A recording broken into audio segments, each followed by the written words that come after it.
Recording number 150 part B second part చెప్పుకుంటూ ఉన్నాము. భాగవత వివరంగా చెప్పుకుంటూ ఉన్నాము. నరక బాధలు అనేవి ఎలా ఉంటాయి అని చెప్పి చెబుతూ ఉన్నారు. మనకి ఎక్కువ మనం దాని మీద మనసు ఫోకస్ చేయటం లేదు కాబట్టి తెలియటం లేదు, కానీ మనకి తెలిసిన విషయం ఏది, ఏదో అయిపోతుంది అని భయపడుతూ ఉన్నవాడికి ఆ భయం అంతా నిజమైనట్టే ఉంటుంది. ఇప్పుడు శరీరంలో ఉన్నప్పుడు కూడా, శరీరం వెళ్ళిపోయిన తర్వాత కూడా అవన్నీ ఉంటాయి అని చెప్పి చక్కగా చెబుతూ ఉన్నారు ఇక్కడ.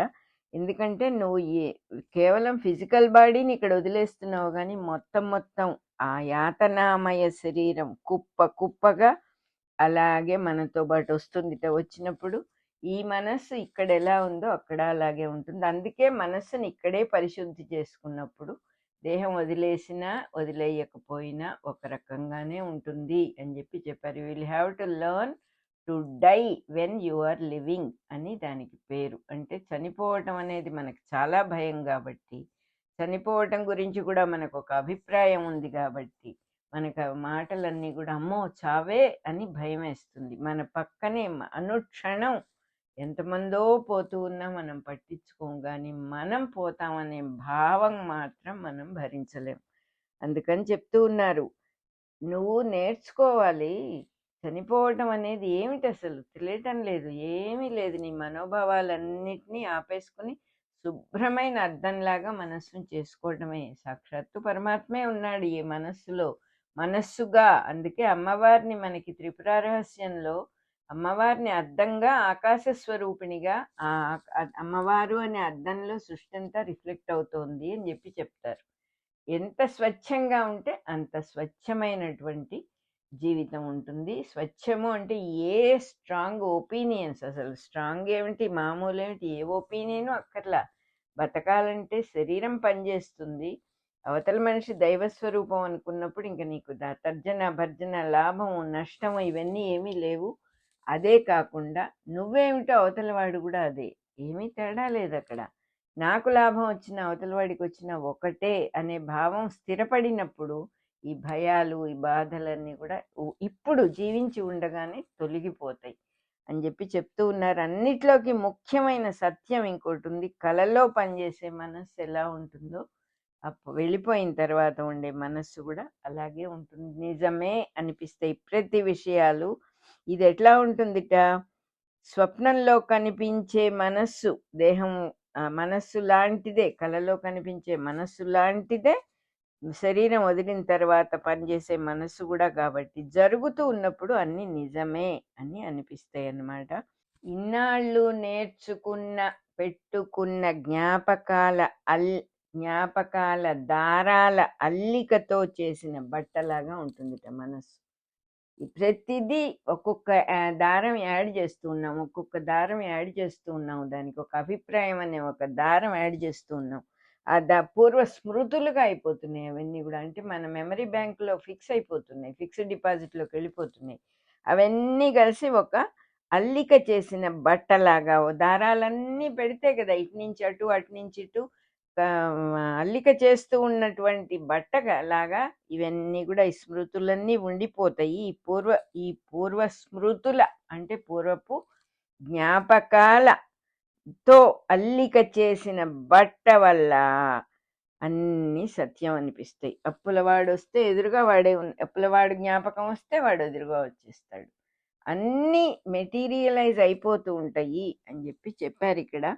అట్లాగే తనకన్నా ముందు చనిపోయిన బంధువులు అందరూ గుర్తుకొచ్చినప్పుడు వాళ్ళందరూ తనతో కలిసిమెలిసి తిరుగుతున్నట్టుగా అనిపిస్తుందిట. ఎందుకంటే అన్నీ అనిపించడమే, ఇంకా ఫిజికల్ అంటూ అక్కడ ఏమీ లేదు.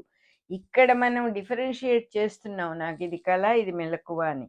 అక్కడ ఉన్నది ఒకటే, ఏదనుకుంటావో అది అయిపోతూ ఉంటుంది.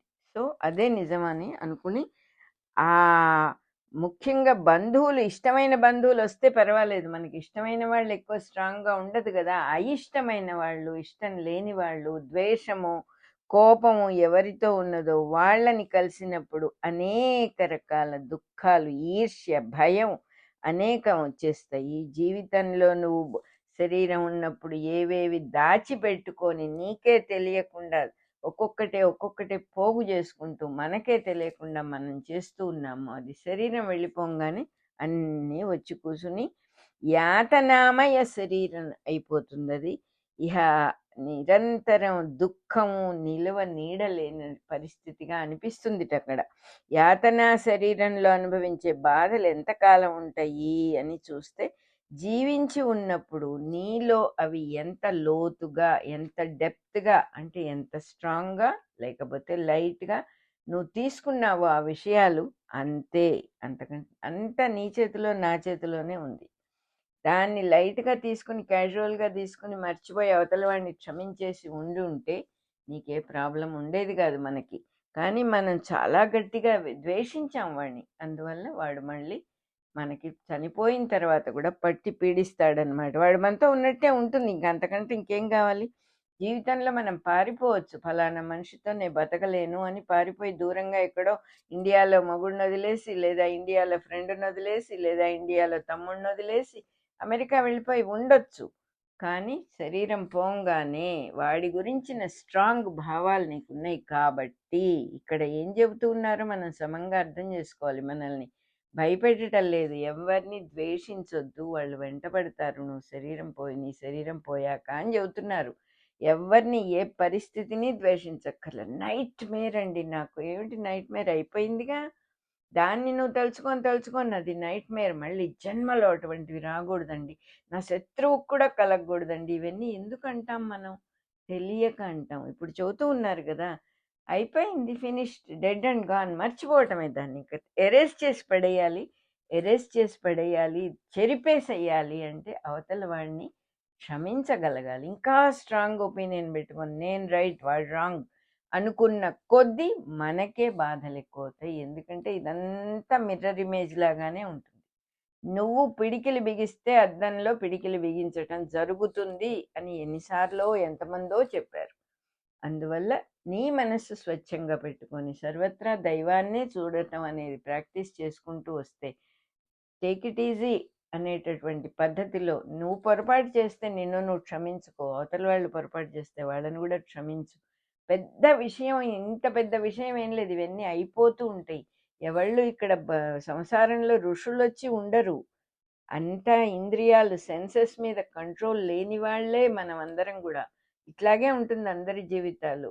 యూజీ గారు ఎప్పుడు చెప్పేవారు, you are in his position, you will exactly behave like that అని. అంతే కదా, వాడి పరిస్థితుల్లో మనం ఉంటే మనం అలాగే చేస్తాం కదా. మనం ఈ బ్యాక్గ్రౌండ్ పెట్టుకొని వాడి పరిస్థితుల్లో నేనైతే అలా చేయనండి అంటావు. అది కాదు, నువ్వు అక్కడ పుట్టి ఆ బ్యాక్గ్రౌండ్ నీకుంటే, ఆ స్వభావం నీకుంటే నువ్వు ఎగ్జాక్ట్గా అలాగే చేసేవాడివి అని చెప్పేవారు ఆయన. అంటే అర్థం ఏంటి? నువ్వు ఏమీ స్పెషల్ కాదు, అందరూ ఒకటే, అందరూ హెల్ప్లెస్గానే ఉన్నారు, అందరూ వాళ్ళ వాళ్ళ స్వభావాల ప్రకారం ప్రవర్తిస్తుంటే నువ్వు మటుకు కరెక్ట్, అవతల వాళ్ళందరూ తప్ప నువ్వు అనుకుంటున్నావు. అంతేకాకుండా ఇంకొక ప్రాబ్లం కూడా ఉంది మనకి. నేను చెప్పినట్టు నా పిల్లలు వినాలి, నేను చెప్పినట్టు నా భార్య కానీ నా భర్త కానీ. మా అమ్మ అసలు మాట వినదండి, ఎంత చెప్పినా ఒకటే ఆవిడకి. ఏమిటి అసలు, ఏమన్నా అర్థం ఉందా? మాట విని నీ మాట ఒకరు ఎందుకు వినాలి అసలు? ఆవిడతో నీకున్న రిలేషన్షిప్ని బట్టే ఉంటుంది. నువ్వు వింటున్నావా ఆవిడ మాట? ఆయన మాట, తండ్రి మాట నువ్వు వింటున్నావా? తండ్రిని అనుసరించి వెళ్తే తండ్రి కూడా అయ్యో నా కొడుకు కదా అని ఒక మాట వింటాడు. ఇటు లేదు అటు లేదు. You are expecting something that what you have not done in your life. జీవితంలో ఎప్పుడు దేనికి లొంగకుండా, ఎవరి మాట వినకుండా ఉంటాం మనం. కానీ అందరూ మన మాట వినాలని అనుకుంటాం. ఇవన్నీ రిఫ్లెక్ట్ అవుతాయి. ఇవన్నీ గట్టి అభిప్రాయాలు కాబట్టి మా శరీరం పోయినా కూడా ఇవన్నీ యాతనామయ శరీరంగా అన్నీ ఉంటాయి. ఎంతకాలం ఉంటాయి అంటే నీ స్ట్రాంగ్నెస్ని బట్టి. ఎంత తీవ్రమైన భయం నువ్వు అనుభవిస్తే అంత తీవ్రమైన భయం ఆ శరీరం వెళ్ళిపోయాక వస్తుంది. ఎంత తీవ్రమైన ద్వేషం, తీవ్రమైన కోపం, ఇవన్నీ అక్కడ అన్కంట్రోలబుల్గా రిఫ్లెక్ట్ అవుతాయి అని చెబుతున్నారు. చిన్న చిన్న దోషాలు అయితే తేలిగ్గా వెళ్ళిపోతాయి, పెద్ద పెద్ద విషయాలు అయితే మరిచిపోలేని స్థితిలో ఉంటాయి. ఏమండి, హత్య చేయటం తప్పు కదా అని అంటారు. మరి శిక్షలు వేస్తున్నారు కదా, ఉరిదీసే శిక్ష ఉంది కదా, అది హత్య కాదా? యుద్ధంలో చంపుతారు కదా, అది హత్య కాదా? ఇక్కడ చాలా జాగ్రత్తగా గమనించాల్సింది, ఉరి శిక్ష వేసేవాడు కూడా దండం పెట్టుకొని, తండ్రి నా చేత ఈ పని చేయిస్తున్నావు, నన్ను క్షమించు అనుకొని చెయ్యాలి. కానీ వాడు ఆ ఉరి శిక్షలు చేసి చేసి చేసి దాంట్లో నుంచి కొంచెం ఆనందం డిరైవ్ చేయటం, నేను చాలా బాగా చేశాను అనే భావాలు వాడికి వచ్చినాయంటే వాడు బాధపడతాడు. ఇట్లాగే దేహం వదిలేసిన తర్వాత ఆ ప్రతి ఉరి శిక్షకి సంబంధించిన బాధ వాడు ఇక్కడ పడాల్సి వస్తుంది. చాలా దైవపరంగా దైవానికి అర్పణ చేసుకుంటున్నాం మన యాక్షన్స్ని చేస్తేనే ఈ బాధల నుంచి మనం తప్పించుకోవచ్చు. లేకపోతే మనం సంతరించుకున్నవే, మనం పోగు చేసుకున్నవే అని అర్థం చేసుకోవాలి. ఇక్కడ ఎవరో యమధర్మరాజు ఉండి మనల్ని కొరడాలతో కొట్టించటం కాదు జరుగుతూ ఉన్నది, మనమే పోగు చేసుకుంటూ ఉన్నాం దీన్ని. యాతనా శరీరంలో అవి అనుభవించటం వల్ల మాత్రమే పోతాయి. అవి ఎంతకాలం ఉంటాయి అని ఎవరు చెప్పలేరు.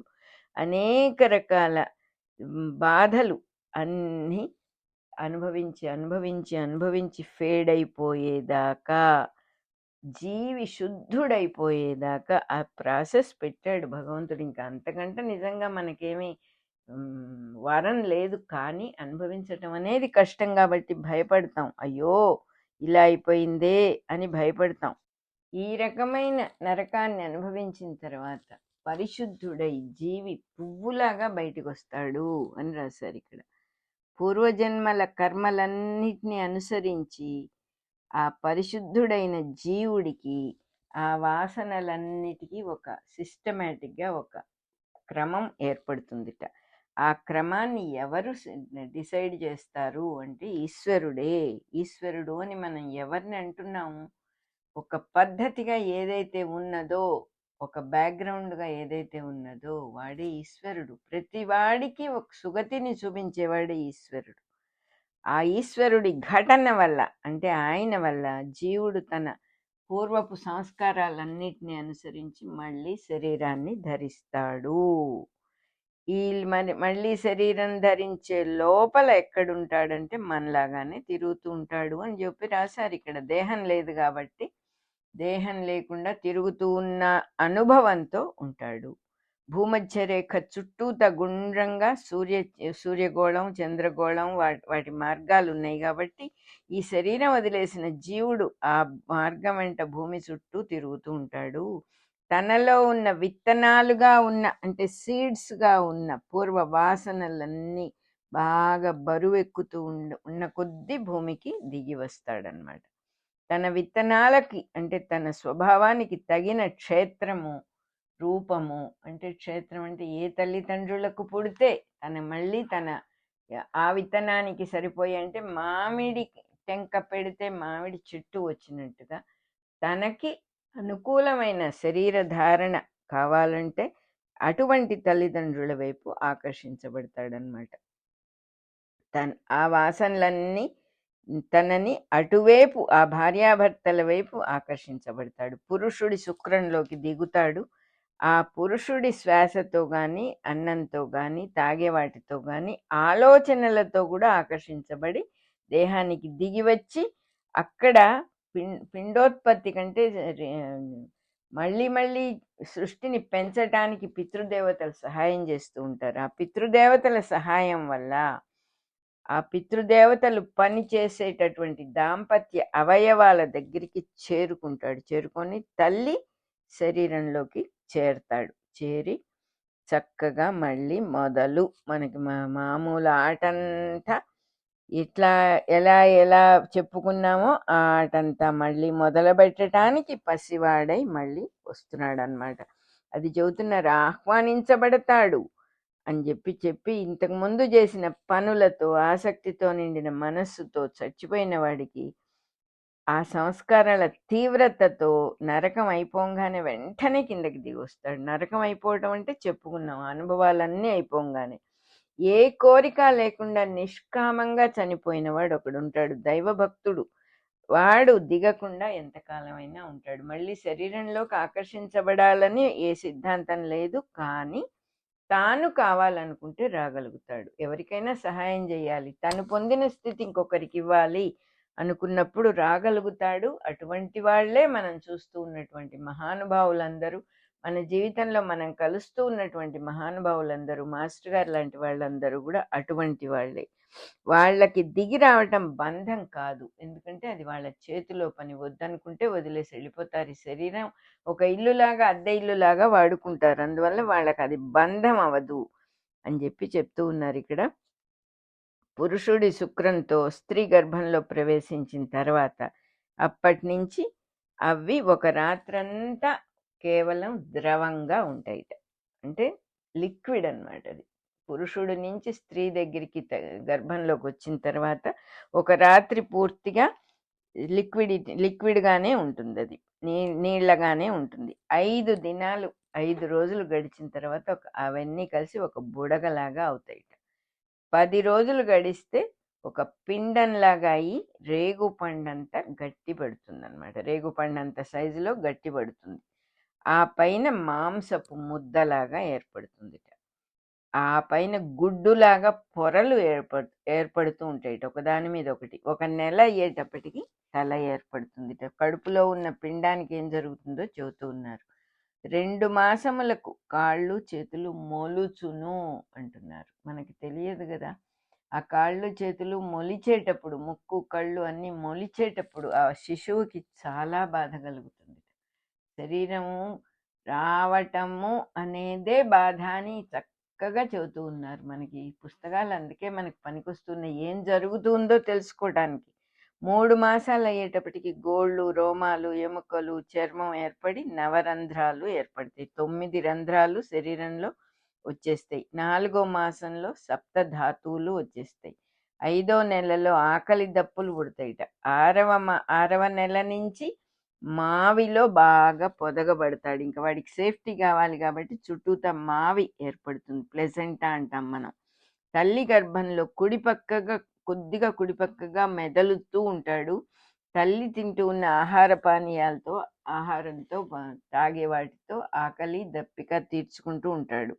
ధాతువులు పెరిగి అంటే శరీరంలో మొత్తం అంతా కండలు పెరిగి శరీరం సైజు పెరుగుతూ ఉంటే కొంచెం కొంచెంగా పూర్వ వాసనల బలం వల్ల, ఇంతకు ముందు పుట్టినప్పటి వాసనల జ్ఞాపకం వల్ల కొంచెం కొంచెం స్పర్శ జ్ఞానం కలగటం మొదలు పెడతాయి. ఆ పసివాడికి, పొట్టలో ఉన్నవాడికి తానున్న చోట అనేక జీవులు పరిసరాల్లో తిరగటం కనపడుతుంది. ఎక్కడున్నాడు? పొట్టలో ఉన్నాడు. ఆ పొట్టలో ఏమున్నాయి? ఎన్ని రకాల సూక్ష్మజీవులు ఉన్నాయి మనకి తెలుసు. బ్యాక్టీరియా అంటే బ్యాడ్ బ్యాక్టీరియానే అక్కర్లా.